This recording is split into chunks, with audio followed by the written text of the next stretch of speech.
Hello everyone, welcome to GATE academy plus. मैं हूं वेणुगोपाल शर्मा और मैं आपको पढ़ा रहा हूं फ्लूइड मैकेनिक्स। लास्ट वीडियो में हमने pipes in series, pipes in parallel का टॉपिक देखा था। हमने थ्री रिजर्वायर का जो केस होता है उसका जो टॉपिक था वो देखा था और हमने डिटेल में जो उसके कंसेप्ट्स हैं, जो चीज़ें हमको ध्यान रखनी है, वो सभी चीज़ें हमने उस वीडियो में कवर की थी। हमने power transmission through a pipe के टॉपिक को डिस्कस किया था, ठीक है, और वहाँ पर वो वीडियो हमने एंड किया था। ठीक, आज हम उस पर बेस्ड कुछ न्यूमेरिकल्स देखेंगे जो कि यूनिवर्सिटी पॉइंट ऑफ व्यू से बहुत इंपॉर्टेंट है, साथ साथ आपके GATE and ES point of view से भी अच्छा खासा इंपॉर्टेंस रखते हैं। यहाँ पर मैं आपको एक मैसेज देना चाहता हूँ कि बहुत हमारे कमेंट सेक्शन में कमेंट्स आ रहे हैं एफएम को लेकर के, तो मैं फिर से एक बार आपको, मैं पहले भी क्लियर कर चुका हूँ, पर फिर मैं आपको यहाँ क्लियर करना चाहूँगा कि एफएम की जो सीरीज़ है वो कंटिन्यू रहेगी। हाँ, ये हो सकता है कि कुछ वीडियोस में आपको जो डिले मिले, है ना, लेकिन इसका मतलब ये नहीं कि एफएम का जो सीरीज़ है वो हमने रोक दिया है वगैरह, ऐसा कुछ भी नहीं है। यहाँ पर आपके लिए गुड न्यूज़ भी है कि जो सबसे ज़्यादा डिमांड आ रही है दो टॉपिक्स की, that is the boundary layer theory and second open channel flow, उसका एक बहुत ही अच्छे तरह से हमने एक बहुत अच्छे रिप्रेजेंटेशन के साथ उसकी सीरीज़ हम जनरेट कर रहे हैं। जैसे ही वो कंप्लीट होती है उससे हम एक साथ अपलोड कर देंगे, सारे टॉपिक्स आपके क्लियर हो जाएंगे, ठीक है, और बहुत जल्दी एफएम का जो ये पूरा सीरीज़ है ये कंप्लीट हो जाएगा। तो एफएम के लिए आपको कोई भी वरी नहीं करना है यहाँ पर, ठीक है। और साथ ही साथ हम कुछ नए सब्जेक्ट भी स्टार्ट किए, जैसे कि थर्मोडायनामिक्स से स्टार्ट है, वो भी जल्द से जल्द कवर कराया जाएगा, ठीक है। कुछ भी इंटरप्शन आपको वहाँ पर देखने को नहीं मिलेगा। हो सकता है कि गैप्स बढ़ जाए, वीडियो आने में थोड़ा गैप हो, लेकिन जैसे कि आप देख रहे हैं लास्ट जो वीक्स में आपने देखा होगा, जो स्पेशली जो मैकेनिकल के स्टूडेंट्स हैं, ठीक है, मैंने क्या किया, जो एक मॉड्यूल था कंप्लीट वर्क ट्रांसफर का, उसे एक साथ अपलोड किया, साथ ही साथ जो सेकंड मॉड्यूल था हमारा, that is the first law of thermodynamics, वो भी एक साथ अपलोड किया गया। सो थर्मो के जो वीडियोस हैं वो उसी फैशन में, उसी मैनर में अपलोड किए जाएंगे, ठीक है, कि एक मॉड्यूल मैं एक साथ कवर करके अपलोड करूंगा। कारण ये है, जो थर्मोडायनामिक्स है, थर्मोडायनामिक्स के कंसेप्ट्स आपस में रिलेटेबल होते हैं, ठीक है। तो एक वीडियो डालने के बाद हो सकता है कि अगर आप सिर्फ एक वीडियो देखो तो आपके दिमाग में कंफ्यूजन्स बहुत ज़्यादा आ जाए। दैट्स वाई मेरा ये थिंकिंग है कि एक साथ एक मॉड्यूल कंप्लीट करना ज़्यादा बेनिफिशियल है, और क्योंकि एक साथ पूरा मॉड्यूल कवर करना होता है तो एक वीक या मोर देन अ वीक हमको टाइम लग जाता है। तो आई होप आप हमारे साथ कोऑपरेट करेंगे और हमारे साथ बने रहेंगे, ओके। तो यही मेरा मैसेज था आपके लिए। आई होप मेरी जो चीज़ें हैं, हमारे एकेडमी की जो भी सिचुएशंस हैं, उसको आप कंसिडर करेंगे और हमारे साथ आप बने रहेंगे, ओके। सो बिना टाइम गवाए मैं स्टार्ट करता हूँ आज का वीडियो लेक्चर। तो चलिए देखते हैं हमारा पहला न्यूमेरिकल प्रॉब्लम। फर्स्ट क्वेश्चन है हमारे पास, a pipe of 0.4 metre dia and length 2000 meters is connected to a reservoir at one end. The other end of the pipe is connected to a junction from which two pipes of length 1000 meter and diameter 300 mm runs in parallel. Each parallel pipes are connected to another reservoir which is having a level of water 10 meters below the above reservoir. Determine total discharge if friction factor F is equal to 0.06 neglecting minor losses. तो यहाँ पर आपको जो भी situation बोली, चलिए उसे सबसे पहले हम डिपिक्ट करते हैं, ठीक है। तो यहाँ एक रिजर्वायर दिया गया है, ठीक है, reservoir, late us say this is reservoir number 1, okay. तो इस रिजर्वायर से एक पाइप कनेक्टेड है जिसकी जो लेंथ है that is 2000 metres, okay. Let us say this is pipe number 1, so L1 equal to 2000 metres, okay. Then इसका जो डायमीटर है that is D1 is equal to 0.4 metres, okay. Then ये जो pipe है इसका जो दूसरा हिस्सा है वो डिफरेंट पाइप्स से कनेक्टेड है। It is connected with two pipes of length 1000 metre, ठीक है। दो पाइप्स हैं, दोनों की लेंथ 1000 मीटर है और दोनों पाइप पैरेलल हैं। So this is the parallel combination, okay, like this. So यहाँ जो length है, let us say this is pipe number 2, this is pipe number 3, so L2 and this is L3. L2 and L3 both are 1000 meters, 1000 meters, okay। जो diameter है इसका that is 300 mm, 300 mm यानी 0.3 meters. D2 equal to 0.3 meters, D3 is equal to 0.3 meters as well, okay. Then यहाँ पर एक next reservoir है, second reservoir है जिससे ये कनेक्टेड है, ओके। तो अब क्वेश्चन में ये भी बोल रहा है कि ये जो रिजर्वायर है, जो सेकंड नंबर का रिजर्वायर है, इसका जो लेवल है वो अबव रिजर्वायर यानी कि इस ऊपर वाली रिजर्वायर के 10 मीटर बिलो है, ओके। यानी कि इस first reservoir and this second reservoir, इसके में जो वाटर का लेवल है उनके बीच का डिफरेंस है 10 मीटर्स। ओके, तो पूछ रहा है determine the total discharge. Total discharge कहां से निकलेगा? यहां पर जो फ्लूइड सप्लाई हुआ है इस नेटवर्क में उसकी वैल्यू क्या होगी, यानी कि इस पाइप से जो फ्लूइड आया फिर वो डिवाइड हुआ, तो ये जो वैल्यू है late us say this is Q1, this is Q2 and this is Q3। तो आपको क्वेश्चन में पूछ रहा है कि Q1 that is the total discharge वो क्या होगा। ठीक है, eight junction let us say this is junction, so at junction I can write Q1 is equal to Q2 plus Q3, let us say this is equation number 1। तो this is the total discharge, हमको Q1 find out करना है। ठीक है, अब Q1 find out कैसे हो सकता है? देखिए हमारे पास डायमीटर है, आपके पास D2 पता है, आपको D3 पता है। आप यहाँ पर अगर वेलोसिटीज की वैल्यू निकाल लेते हैं तब आपको यहाँ पर डिस्चार्ज मिल जाएगा। ठीक है, डिस्चार्ज का फॉर्मूला होता है एरिया इनटू वेलोसिटी। ठीक, नाउ इसको कैसे फाइंड आउट करेंगे, इसके लिए क्या क्या अप्रोच होगा इसको देखते हैं। ठीक है, फर्स्ट ऑफ ऑल कंसेप्ट की बात करते हैं। तो यह कंसेप्ट क्या है? देखिए ये पाइप तो आपकी स्ट्रेट सिंगल पाइप है, इसमें एक हेड लॉस होगा दैट इज लेट अस से HF1। ओके, पाइप नंबर 1 के लिए HF1 is friction loss, so this will B FL1 V1 square by 2GD1। Okay, this will be the friction loss in the pipe number 1। Similarly इसमें इन दो pipe number 2 and pipe number 3 both pipes में यहां पर frictional loss मिलेगा। ठीक है, तो इसके फ्रिक्शनल लॉस को मैं लिखता हूं HF2, पाइप नंबर 2 का head loss HF2 that is FL2 V2 square by 2GD2। Similarly HF3 that is head loss in pipe number 3, इसको मैं लिखता हूं FL3 V3 square by 2GD3। Okay, now यहां से देख सकते हैं जो गिवन डेटा है हमारे पास, गिवन डेटा से पता चल रहा है कि डायमीटर सेम है। ओके, डायमीटर सेम है इसका, तो इस केस में जो एरिया होगा पाइप का वो सेम होगा। पाइप का अगर एरिया सेम है यानी कि ये दोनों जो है वो जियोमेट्रिकली सिमिलर पाइप्स हैं, तो डेफिनेटली जितना डिस्चार्ज इस पाइप में होगा उतना ही डिस्चार्ज इस पाइप में, पाइप नंबर 3 में भी होगा। ठीक है, सो यहां पर जो वेलोसिटीज है that is V2 will be equal to V3, ये होगा यहां पर, और क्योंकि डायमीटर सेम है, वेलोसिटी सेम है, दैट्स व्हाई मैं बोल सकता हूं Q2 and Q3 will be same. Okay, so now equation number 1 को मैं लिख सकता हूं Q1 is equal to 2 into Q2। ठीक है, ये लिख सकता हूं। अब बात करते हैं हेड लॉस की। अब क्योंकि D3 बराबर है आपका और V3 भी बराबर है ना, V2 के एंड D2 के, तो यहां पर जो HF होगा in pipe number 2 and pipe number 3 वो भी सेम होता है, क्योंकि यहां पर हम देख सकते हैं क्वेश्चन में भी बोल रहा है कि ये जो दो पाइप्स है they are in parallel, so for parallel pipes हम जानते हैं हेड लॉस सेम होता है। ओके, हेड लॉस सेम होता है, और मैंने जब आपको पढ़ाया था pipes in series and parallel वहां बताया था जो हेड लॉस होता है उसको अगर हम इलेक्ट्रिकल एनालॉजी से समझें, so head loss is equivalent to the voltage, voltage के इक्विवेलेंट होता है। तो जैसे ये सर्किट है तो यहां पर जो वोल्टेज है दैट इज दी HF1। ठीक है, वोल्टेज से मैं कंपेयर कर रहा हूं हेड लॉस को, सो दिस इज HF1, और इस नोड के बीच जो वोल्टेज है दैट इज HF2, और we can write HF3, both are equal. ठीक है, तो यहां पर हमको ध्यान देना है। तो जो टोटल वोल्टेज है यानी कि टोटल जो ड्रॉप हो रहा है, टोटल जो रेजिस्टेंस होगा that will be HF1 plus HF2, और I can right HF1 plus HF3। यहां ये गलती नहीं करनी है कि यहां इसका जो हेड लॉस है प्लस इसका हेड लॉस मैं कर दूं, यानी कि मैं इसका टोटल हेड लॉस लिख दूं HF1 plus HF2 plus HF3। ऐसा नहीं हो सकता, क्यों? क्योंकि HF1 एंड HF2 ये आपके सीरीज में है, लेकिन HF2 एंड HF3 आपके पैरेलल में है। तो पैरेलल पाइप के लिए जो हेड लॉस होता है which is comparable to the voltage across electrical circuit, तो उस हिसाब से मैं लिख सकता हूं इसको इलेक्ट्रिकल सर्किट के फॉर्म में, this is HF1 that is this is a pipe. मैं बताया था आपको जो रेजिस्टेंस होता है R represent a pipe, pipe is a kind of resistance. जैसे इलेक्ट्रिकल एनालॉजी में हम एक वहां पर इलेक्ट्रिकल रेजिस्टेंस लगाते हैं, वैसे ही यहां पर पाइप नेटवर्क के केस में जो पाइप्स होते हैं उसको हम इक्विवेलेंट लेते हैं as a electrical circuit. Okay, so it is a electrical circuit that is a pipe, that is our pipe. Okay, now HF represent the voltage across the pipe. ठीक है, ये वोल्टेज के इक्विवेलेंट होता है। अब यहां पर मैं लिखूंगा HF2। सो यहां पर 3 पॉइंट देख सकता हूं मैं, late us say this is a point A, this is point B, this is point C। So point A, point B, point C, point A and point B and point C, इनके across जो total voltage है that is HF1 plus HF2।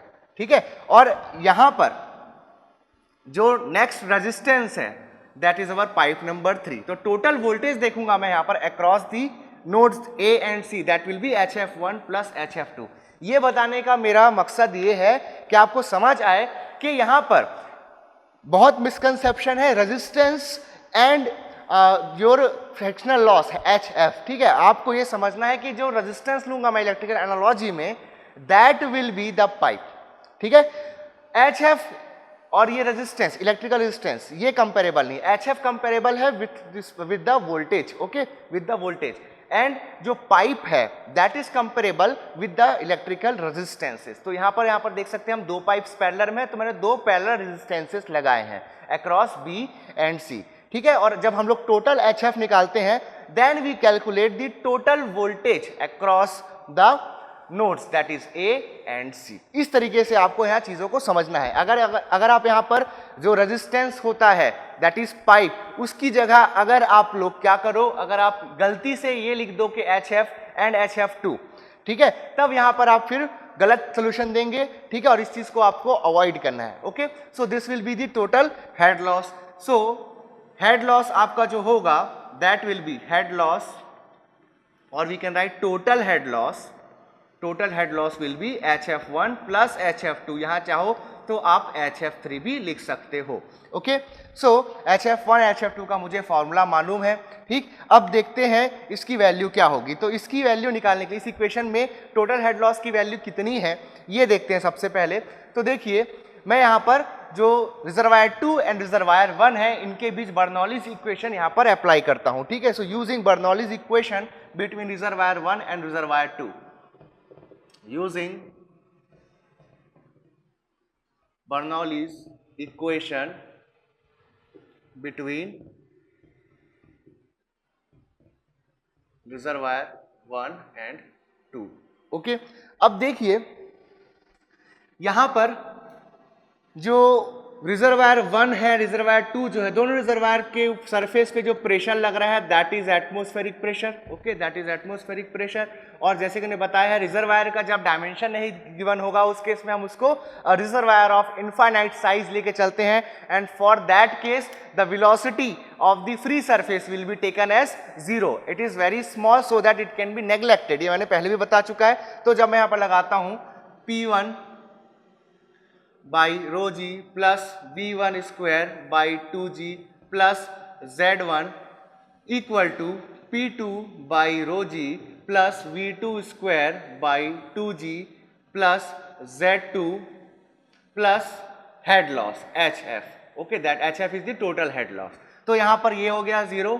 ठीक है, ये भी हो गया 0 क्योंकि एटमॉस्फेरिक प्रेशर है, और मैं यहाँ पर गेज स्केल में जब बात करता हूँ तो एटमॉस्फेरिक प्रेशर को ही मैं एज अ रेफरेंस पॉइंट लेता हूँ, 0 लेता हूँ। ठीक है, सो दिस बिकम 0। वेलोसिटी बहुत स्मॉल है that's why it can be neglected, so this is taken as 0।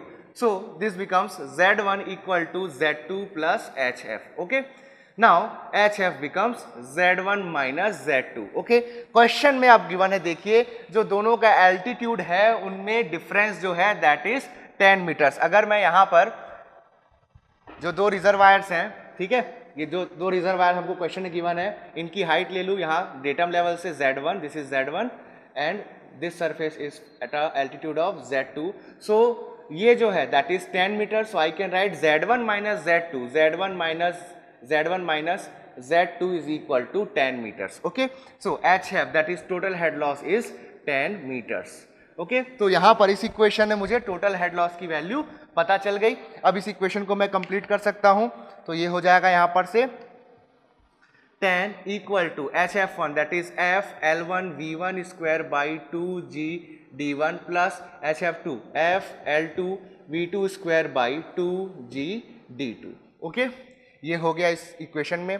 अब इस इक्वेशन को सॉल्व करना है तो देख सकते हैं हम L1 पता है, F पता है, D1 पता है, यह L2 पता है, D2 पता है, लेकिन V1 और V2 की वैल्यूज मुझे नहीं मालूम है। तो V1 और V2 के बीच वैल्यू क्योंकि मुझे मालूम नहीं है, इस इक्वेशन को मुझे सॉल्व भी करना है, तो क्या करना पड़ेगा? तो यहाँ पर एक रास्ता है हमारे पास, अगर मैं V1 और V2 के बीच रिलेशनशिप ड्रॉ कर लूँ तो ये इक्वेशन सॉल्व हो सकता है। अब ये इक्वेशन यहाँ रिलेशनशिप आएगी तो कैसे आएगी? तो यहां पर हमारे पास डिस्चार्ज के बीच में रिलेशनशिप है, that is Q1 equal to 2 into Q2। इस रिलेशनशिप से मुझे वेलोसिटी V1 एंड V2 के बीच में रिलेशनशिप मिल जाएगा। Okay, so Q1 can be written as area into velocity, that is pi by 4 d1 square into V1 is equal to 2 times of pi by 4 d2 square into V2। Okay, now यहां से पाई by 4 cancel हो रहा है। d1 की value हमारे पास है 0.4, so 0.4 square into V1 is equal to 2 into d2 that is 0.3 square into V2। Okay, इस इक्वेशन को सॉल्व करते हैं एंड V1 V2 को इस रिलेशनशिप निकाल के देखते हैं हम। सो V1 आ रहा है 1.125 टाइम्स ऑफ V2 और V2 को मैं लिख सकता हूं V2 equal to 0.889 times of V1. Okay, so this is relationship and between V1 and V2. Okay, तो ये इसमें से कोई भी वैल्यू मैं यहाँ पर पुट करता हूँ तो मुझे मेरा आंसर मिल जाएगा। देखिए यहाँ पर मुझे निकालना है total discharge, that is discharge through pipe number 1। ठीक है, क्योंकि पाइप नंबर 1 के बाद जो डिस्चार्ज है वो 2 पार्ट में डिवाइड हुआ है, that's why total discharge is the value of Q1। Okay, तो मुझे V1 चाहिए तो V2 को मैं V1 के टर्म में लिखूंगा, वो ज्यादा बेनिफिशियल होगा। ठीक है, सो इस इक्वेशन को सॉल्व करते हैं हम। यहाँ हो जाएगा 10 इज इक्वल टू F की वैल्यू है आपके पास 0.06 इंटू L1 है आपके पास 2000 into V1 square upon 2 into 9.81 into D1 that is 0.4 plus 0.06 into L2 that is 1000 into V2 that is 0.889 times of V1 whole square divided by 2 into G that is 9.81 into D2 that is 0.3। Equation को solve करते हैं और V1 की value निकाल के बताते हैं। सो V1 की वैल्यू आ रही है यहां से V1 इक्वल टू 0.654 मीटर्स पर second. So this is the velocity in pipe number 1। Now हमको चाहिए total discharge that is Q1। So Q1 will be equal to A1 into V1। A1 हो जाएगा pi by 4 D1 that is 0.4 square into V1 that is 0.654। ठीक है, solve करते हैं। Q1 की value आ जाएगी 0.082 meter cubes per second. So this is the total discharge from the pipe number 1. अब हम देखते हैं next question which is based on problem of 3 reservoirs. Okay, 3 reservoirs के जो कंसेप्ट हैं मैंने उसको आपको लास्ट वीडियोस में बताया हुआ है। ठीक है, आप वहां जाकर के उसके कंसेप्ट्स को एक बार डिटेल में देख सकते हैं अगर आपने अभी तक नहीं देखा है तो। ठीक है, तो चलिए स्टार्ट करते हैं। न्यूमेरिकल क्वेश्चन है हमारे पास। 3 reservoirs A, B, C are connected by a pipe system shown in figure. Find discharge into or from reservoir B and C if the rate of flow from reservoir A is 60 liters per second. 60 liters per second, that is 0.06 meter cube per second. Okay. Find the height of water level in reservoir C. Take CF, that is coefficient of friction, is equal to 0.006 for all pipes. ठीक है, तो यहां पर हमको question में diagram दिया है एक। ठीक है, इस डायग्राम में देख सकते हैं हम 3 रिजर्वायर हैं A, B and C। Okay, now question में पूछ रहा है जो वाटर लेवल है आपके रिजर्वायर C में, इस रिजर्वायर C के water level that is ZC की वैल्यू हमको फाइंड आउट करनी है। This is to be find. Okay, now कैसे सॉल्व होता है क्वेश्चन? ठीक है, सिंपल होता है बहुत ज्यादा। सबसे पहले तो इसमें क्या इंपॉर्टेंट है, इसमें सबसे इंपॉर्टेंट चीज है ये, that is known as a junction. मैंने बताया है कि किसी भी पाइप नेटवर्क में जंक्शन उस पॉइंट को कहते हैं जिस पॉइंट पे समेशन ऑफ डिस्चार्ज 0 होता है। ठीक है, समेशन ऑफ डिस्चार्ज 0 होता है, ऐसा एक पॉइंट होता है, that is known as junction. यानी कि डिफरेंट पाइप्स को हम लोग किसी पॉइंट पे कनेक्ट कर देते हैं and that becomes a junction. Simple भाषा में उसको ऐसा बोला जा सकता है। अब जंक्शन जब आता है, ठीक है, तो उस केस में एक कॉम्प्लिकेशन आती है, that is we must know the direction of flows across the junction. जैसे कि यहां से फ्लो यहां आ रहा होगा, that is sure. Okay, now D से जो फ्लो है वो बी की तरफ भी हो सकता है और बी से जो फ्लो है वो डी की तरफ भी हो सकता है। That is flow is possible in both the direction. या तो वो डी से बी की तरफ जाएगा या तो वो बी से डी की तरफ भी आ सकता है। And this simple thing will change the entire picture of our numerical. इसको पे हमको ध्यान रखना है। अब ये कैसे होता है, यहां पर मैंने बताया था कि अगर piezometric head at junction that is D is higher than that of the piezometric head at point B, ठीक है, इन सच केस जो फ्लो होगा वो D से B की तरफ होगा। अगर मैं piezometric head को शॉर्ट में PS लिखूं, PH that is piezometric head at D is greater than piezometric head at B, then flow will take place from D to B, ठीक है। piezometric head at D is less than piezometric head at B, तो इस case में जो flow होगा वो होगा B to D, okay, यानी कि फ्लो का जो डायरेक्शन होता है that is from higher piezometric head to the lower piezometric head, ये होता है हमेशा डायरेक्शन ऑफ फ्लो इस केस में, ठीक है। अब यहां पर जब ये चीज पता चल जाती है, that is the very first thing जिसको आपको हर न्यूमेरिकल में बेस्ड ऑन 3 रिजर्वायर आपको फाइंड आउट करना है, तब आप आगे प्रोसीड करते हो। मैंने बताया था यहां पर इस डायरेक्शन ऑफ फ्लो से इस जंक्शन पे जो हम लोग डिस्चार्ज का इक्वेशन लिखते हैं वो चेंज होता है, दैट्स व्हाई हमको ये कंडीशन फाइंड आउट करना सबसे एसेंशियल है, ठीक है। तो स्टार्ट करते हैं हम हमारा सॉल्यूशन। सो डायग्राम से देखते हैं हम जो रिजर्वायर बी है उसका piezometric हेड कितना है, ठीक है, piezometric head at B, okay, piezometric head at B that is PB by rho g plus ZB, okay, PB by rho g plus ZB. Now we know that जो ये free surface है reservoir B का that is subjected to atmospheric pressure, ठीक है, और मैं अगर gauge scale की बात करूं so atmospheric pressure is taken as the reference, ठीक है, as a 0 point, तो ये हो गया यहाँ पर 0 for gauge scale. So piezometric head in gauge scale becomes equal to ZB, okay. So this is the value of piezometric head at B, okay, equal to ZB, and which is equal to ZB हमको question में given है 38, okay, so 38 meters. This is the piezometric head at B, okay. Now मेरे को निकालना है piezometric head at D. अब question में ऐसा कोई भी डेटा स्पेसिफिकली गिवन नहीं है जहां से डायरेक्टली मुझे मिल जाए जंक्शन पे piezometric हेड की वैल्यू, तो मैं क्या कर सकता हूं, अब ऐसे केस में सिंपल यहां पर हम लोग काम लेंगे बर्नौलीज इक्वेशन का। मैं बर्नौली इक्वेशन लगाऊंगा इस रिजर्वायर ए के फ्री सरफेस एंड जंक्शन के बीच में, ठीक है। So applying Bernoulli's equation between A and D, applying Bernoulli's equation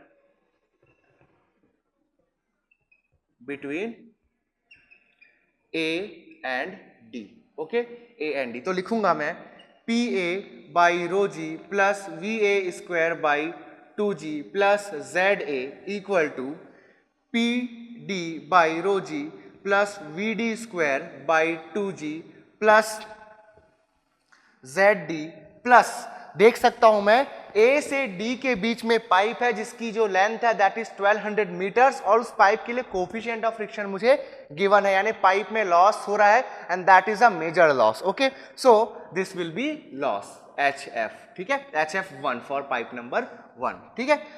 तो अब देखते हैं यहां पर जो सरफेस A है दैट इज फ्री सरफेस से फिर से जो pressure that is atmospheric pressure, so at gauge scale मैं इसको ले लेता हूं 0।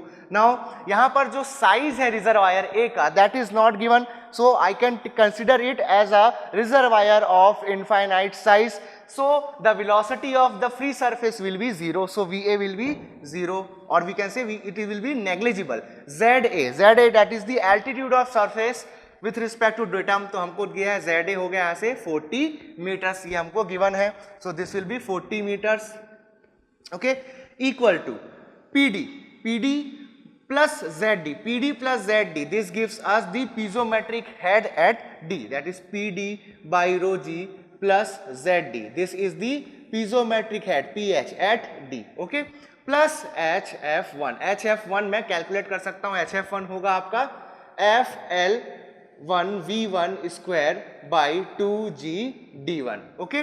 यहाँ F that is the friction factor, अगर मैं चाहूँ तो इसको कोफिशिएंट ऑफ फ्रिक्शन के टर्म में लिख सकता हूँ, that is 4CF into L1 V1 square by 2GD1, okay. तो इस इक्वेशन को अगर मैं सॉल्व करता हूं, क्योंकि मुझे V1 पता चल सकता है, कैसे पता चल सकता है, देखिए यहाँ पर डायमीटर गिवन है इस पाइप का, मुझे यहाँ पर डिस्चार्ज की Q1 भी पता है, सो मैं Q1 के फॉर्मूले say that is A1 V1 यहां से V1 फाइंड आउट कर सकता हूं। तो चलिए इस इक्वेशन को सॉल्व करते हैं।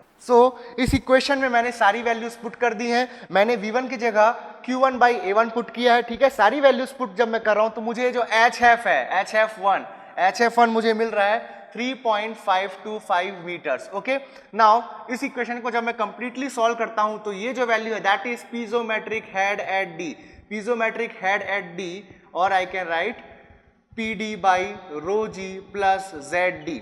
इसकी वैल्यू मुझे मिल रही है 36.47 meters. So this is the piezometric head at D. Now यहां से मैं देख सकता हूं piezometric head at B is 38 meters और यहां पर है 36.47 meters. Okay, so definitely piezometric head at B is greater than piezometric head at D. Okay, so जो flow होगा that will be from B to D. Okay तो हमको direction of flow मिल गया eight the junction. अब हम यहां पर question को आगे प्रोसीड कर सकते हैं। सो डायरेक्शन ऑफ फ्लो मिल रहा है हमको B से D। ओके, अब इस क्वेश्चन में निकालने को क्या बोला है, क्वेश्चन में फाइंड आउट करना है हमको height of water level in reservoir C, ये हमको फाइंड आउट करना है। तो ये फाइंड आउट होगा कैसे, अब ये देखते हैं। देखिए हमको रिजर्वायर सी पे जब ZC निकालना है that is the potential head basically, ठीक है। पोटेंशियल हेड से निकल जाएगा ये। तो बेसिकली हमको यहाँ पर junction D and reservoir C के बीच में बर्नौलीज इक्वेशन यूज करना होगा। So how to find ZC?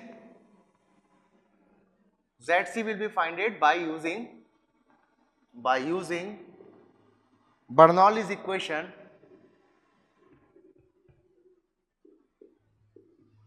between D and C। Okay, अब D और C के बीच में बर्नौलीज इक्वेशन में लगाता हूं तो ये हो जाएगा PD by rho ji plus VD square by 2G plus ZD equal to PC by rho ji plus VC square by 2G plus ZC plus, देखिए जंक्शन डी से रिजर्वायर सी के बीच में पाइप है जिसकी लेंथ है 800 metre और सभी पाइप के लिए आपको कोफिशिएंट ऑफ फ्रिक्शन गिवन है, यानी कि यहां पर लॉस भी होगा। So there will be a loss, let us say HF3। Okay, अब रिजर्वायर डी का जो वेलोसिटी होती है that is always zero, so kinetic head जो होगा वो जीरो हो जाएगा and PD by rho ji plus ZD, this is the piezometric head at reservoir D। Okay, similarly यहां पर रिजर्वायर सी में जो PC बाई रो जी है दिस विल बिकम जीरो, क्योंकि PC that is a free surface और free surface पे जो pressure add कर रहा है that is atmospheric pressure and at gauge pressure this will be taken as reference और we can say zero.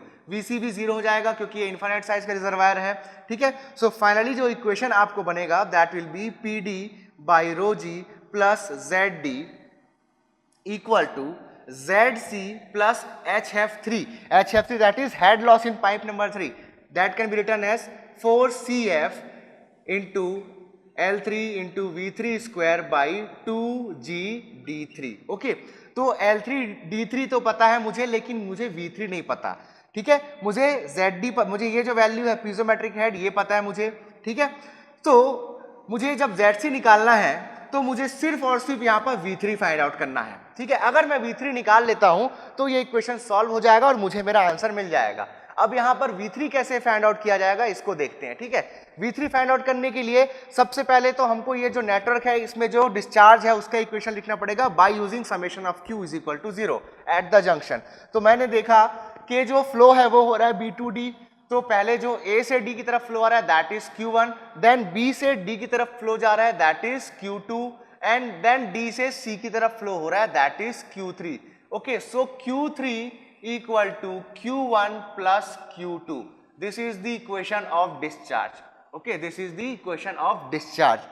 Pi by 4 D3 स्क्वायर into V3 is equal to pi by 4 D1 square into V1 plus pi by 4 D2 square into V2। Okay, ये जो value है that is value of Q1, ये हमको question में directly given है that is 0.06 metre cube पर second. Okay, now इस equation में मैं देख सकता हूं मुझे V3 अगर निकालना है तो मुझे V2 भी मालूम होना चाहिए। अब V2 कैसे आएगा, V2 जब हम लोग reservoir D and reservoir B के बीच जब हम लोग बर्नौली इक्वेशन लगाएंगे तब वहां से हमको V2 मिल जाएगा। ठीक है, तो हम फर्स्ट ऑफ ऑल V2 निकालेंगे, देन V2 से V3 आएगा। जब V3 आ जाएगा तो इक्वेशन सॉल्व हो जाएगा और मुझे फाइनली ZC की वैल्यू मिल जाएगी। तो चलिए स्टार्ट करते हैं इसकी कैलकुलेशंस। सबसे पहले हमको V2 फाइंड आउट करना है। V2 फाइंड आउट करने के लिए मैं यूज करूंगा Bernoulli equation between reservoir B and the junction D। ठीक है, तो यहां पर मुझे बर्नौली इक्वेशन मिलेगा, that is PB by rho ji plus VB square by 2G plus ZB is equal to PD by rho ji plus VD square by 2G plus ZB plus HF2 जैसा कि मैं देख सकता हूं diagram से कि reservoir B and junction D के बीच में जो पाइप है उसकी लेंथ है 600 मीटर्स और उसका जो कोएफिशिएंट ऑफ फ्रिक्शन है दैट इज 0.006। सो डेफिनेटली यहां पर जब फ्लो होगा B to D तो मेजर लॉस होगा इन फॉर्म ऑफ फ्रिक्शन। ठीक है, so this will B 4 into CF into L2 into V2 square by 2GD2। Okay, where CF is the coefficient of friction. ठीक है, जिसकी value हमको numerical में given है दैट इज 0.006। ठीक है, नाउ इस इक्वेशन में हम सारी चीजें जानते हैं कैसे हमको एग्जीक्यूट करनी है। जो PB होगा that we will take as 0 क्योंकि ये जो सरफेस है B का वो एटमॉस्फेरिक प्रेशर पे है। ठीक है, देन VB इक्वल टू 0 क्योंकि B इनफाइनाइट साइज का रिजर्वायर है। ठीक है, ZB हमको क्वेश्चन में गिवन है that is 38 metres. So this will be 38 metres is equal to PD by rho ji plus ZD, PD by rho ji plus ZD that was the piezometric head at D। ठीक है, plus VD square by 2G। देखिए जब मैंने A से D के बीच जब Bernoulli equation लगाया था शायद वहां मैंने नहीं बताया, लेकिन आपको एक बार फिर से मैं रिपीट करना चाहूंगा कि जब हम किसी जंक्शन की बात करते हैं तो मैंने जब ये वीडियो पढ़ाया, जिस वीडियो में मैंने बताया है जंक्शन के बारे में, उसको आप जाकर के देखिए, आपको समझ आएगा कि जब जंक्शन की बात की जाती है तो जंक्शन में किसी एक पर्टिकुलर डायरेक्शन में फ्लो नहीं होता। क्यों नहीं होता? क्योंकि जो पाइप जंक्शन पे आती है तो पाइप में जो फ्लो हो रहा है फ्लूइड का, उसके कारण फ्लूइड की जो काइनेटिक एनर्जी होती है वो कन्वर्ट हो जाती है वहां पर प्रेशर एनर्जी में। ठीक है, और वहां पर जो जंक्शन का पीजोमेट्रिक हेड है वो बढ़ता है उससे। ठीक है, तो यहां पर हमको याद रखना है कि जंक्शन पे जो वेलोसिटी होती है that is always taken as 0, negligible होती है, उसको हमेशा हम 0 लेते हैं। ठीक है, लास्ट जब मैंने A से D के बीच लगाया था वहां पर भी जो VD होगा that is velocity at junction D that will also be 0। Okay, so this becomes 4 into CF into L2 into V2 square by 2GD2। सारी वैल्यूज मैं यहां पर पुट करता हूं और जब सॉल्व करूंगा तो मुझे V2 की वैल्यू मिल जाएगी। ओके, तो इस इक्वेशन में मैं सारी वैल्यूज पुट करी, उसके बाद मुझे V2 मिल रहा है 0.645 मीटर्स पर सेकेंड। अब जंक्शन पे मैं जानता हूं summation of Q will be equal to 0। So यहां पर देख रहा हूं मैं जंक्शन की तरफ Q1 आ रहा है एंड Q2 आ रहा है, जंक्शन से बाहर जा रहा है Q3, तो मैंने लिखा था Q3 equal to Q1 plus Q2। Now Q की जितनी भी वैल्यूज हैं वो मैं पुट कर देता हूं तो ये इक्वेशन कुछ इस तरह हो जाता है that is pi by 4 D3 स्क्वायर into V3, this is the value of Q3 plus Q1 question में गिवन है 0.06 plus pi by 4 D2 square into V2। Okay, now D2 V2 and D3 की वैल्यूज मैं put करूंगा तो मुझे V3 मिल जाएगी। तो यहां पर मैंने जो D3 D2 एंड V2 की वैल्यू पुट करी।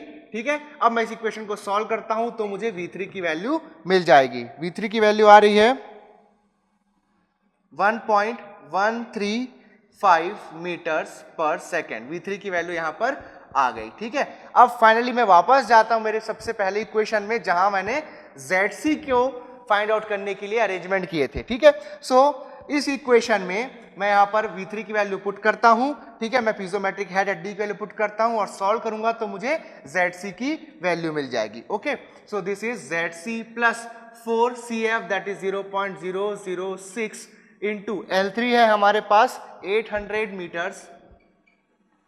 मीटर्स इंटू V3 आया मेरे पास 1.135 square divided by 2 into G that is 9.81 into D3 है आपके पास 0.3। ओके, पीजोमेट्रिक हेड एट D है आपका 36.47। इक्वेशन को मैं सॉल्व करता हूं तो मुझे ZC मिल जाएगा।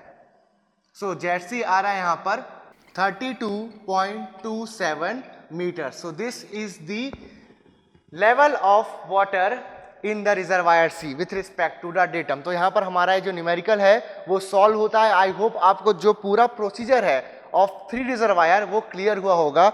ये जो टॉपिक है वो स्पेशली जो सिविल के स्टूडेंट है, सिविल ब्रांच के जो स्टूडेंट्स हैं, उनकी यूनिवर्सिटी पॉइंट ऑफ व्यू से बहुत इंपॉर्टेंट टॉपिक है। साथ ही साथ ये आईईएस मेंस के हिसाब से भी बहुत ही इंपॉर्टेंस रखता है for civil engineers. Okay, so I hope ये आपको समझ आ गया होगा। चलिए देखते हैं next numerical.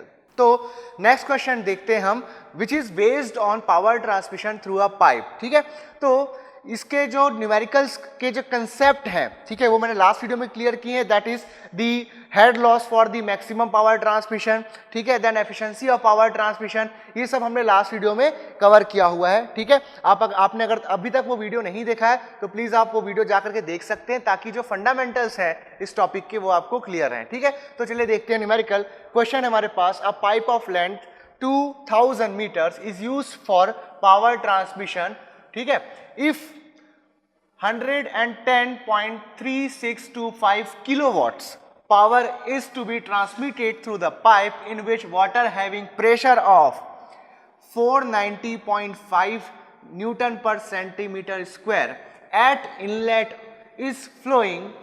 Find the diameter of pipe and the efficiency of transmission if the pressure drop over the length of pipe is 98.1 Newton per centimeter square. Take F, that is friction factor, is equal to 0.026. तो question में basically आपको एक pipe given है जिसकी जो length है that is 2000 meters which is connected to a reservoir. ठीक है, the pressure at the inlet, ठीक है, the pressure at the inlet, let us say this is P1, is equal to 490.5 Newton per centimeter square, or I can write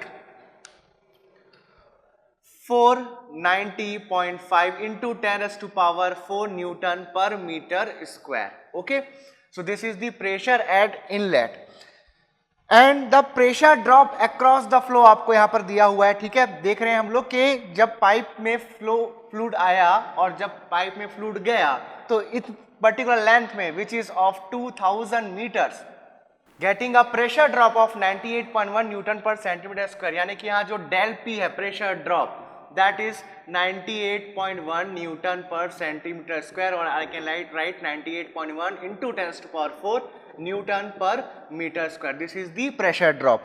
अब यहाँ पर हम लोग ने जब थ्योरी पढ़ी थी इस टॉपिक की तो हमने देखा था कि जो आपके एफिशिएंसी के जो फॉर्मूले थे, ठीक है, मैक्सिमम पावर ट्रांसमिशन का जो केस था वहां पर जो टर्म्स थे वो हेड के टर्म में थे, एच के टर्म में थे, लेकिन यहाँ पर जो सारी चीजें हमको गिवन है that is in terms of pressure.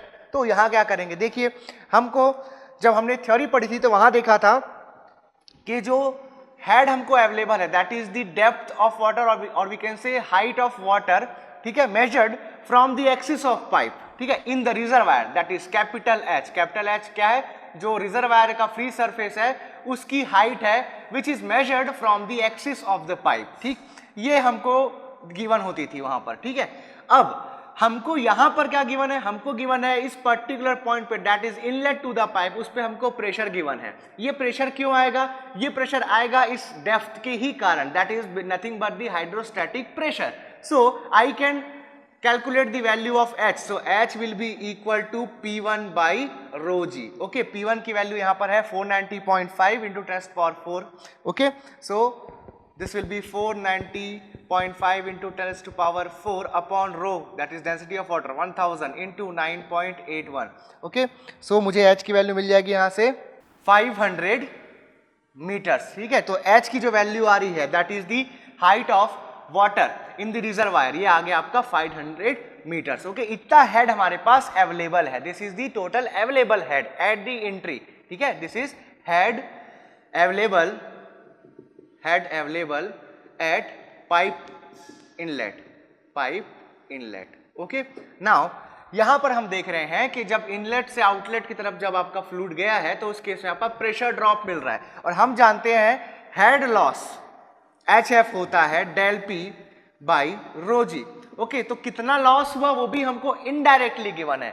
हमको यहाँ पर इस तरह के क्वेश्चन में जो फंडामेंटल चीजें होती है, जो फंडामेंटल कंसेप्ट होते हैं दैट इज HF जैसे हम HF जानते हैं क्या होता है, that is del P by rho g. तो इस तरीके के जो फंडामेंटल चीजें हैं, हर चीजों की जो डिटेल है वो हमको मालूम होनी चाहिए ताकि हम किसी भी तरह के क्वेश्चन को अच्छी तरह से डील कर पाए। ओके, सो HF का जो डेफिनेशन है that is pressure drop upon the weight density. ठीक है, तो यहां से मिल गया हमको 98.1 इंटू 10⁴ अपॉन 1000 इंटू 9.81। तो यहां से HF that is head loss in pipe निकल जाएगा, दैट इज सो HF आ रहा है 100 metres. so this is the head loss.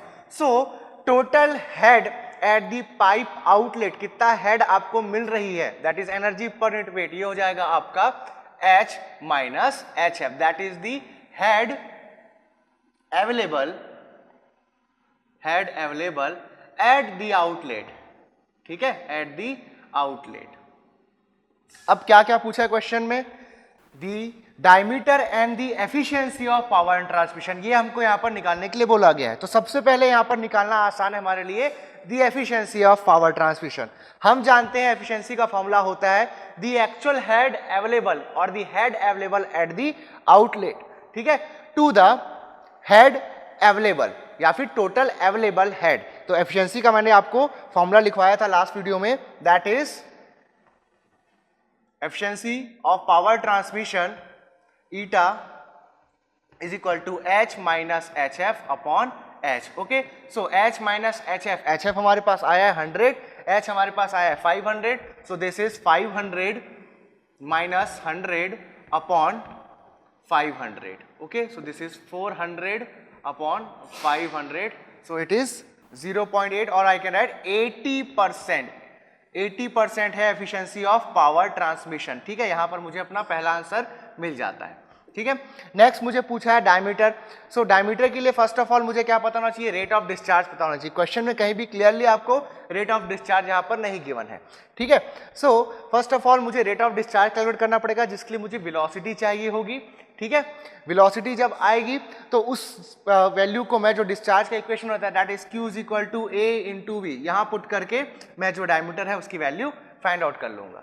तो क्वेश्चन में हमको दिया है power transmitted that is 110.3625 kilowatts. Okay, so this is the power transmitted through the pipe. इसको मैं लिख सकता हूं 110.3625 इंटू 10⁻³ वॉट्स। अब मैं जानता हूं पावर ट्रांसमिटेड होगा अगर पाइप में लॉस हो रहा है, so power transmitted will be rho into G into Q into H minus HF, where H minus HF is the head available at the outlet. ठीक है, तो यहाँ पर मैं सारी वैल्यूज पुट करता हूँ। मुझे पावर मालूम है, मुझे रो मालूम है, मुझे G मालूम है, H माइनस HF मालूम है, मुझे डिस्चार्ज की वैल्यू मिल जाएगी। ओके, सो वैल्यूज पुट करता हूँ, यहाँ हो जाएगा 110.3625 into 10⁻³ is equal to 1000 into 9.81 into Q into H that is 500 minus HF that is 100। Okay, solve करता हूं तो मुझे Q की वैल्यू मिलेगी। यहां पर Q आ रहा है 0.028125 मीटर क्यूब्स पर second. So this is the rate of discharge. Okay, now मैं जानता हूं head loss in pipe HF मुझे पता है, HF है 100 मीटर्स, जो मैं निकाल चुका हूं पहले ही। ठीक है, अब HF का फॉर्मूला होता है डार्सी-विजबैक इक्वेशन से FL V² by 2GD। Now Q is equal to होता है A into V, so V can be written as Q by A that is Q upon pi by 4D²। Okay, V की इस value को मैं इस equation में put कर देता हूँ। Q मुझे मालूम हो गया दैट इज 0.028125। इस वैल्यू को मैं पुट करता हूँ, इक्वेशन को सॉल्व करूंगा, मुझे डायमीटर की वैल्यू मिल जाएगी।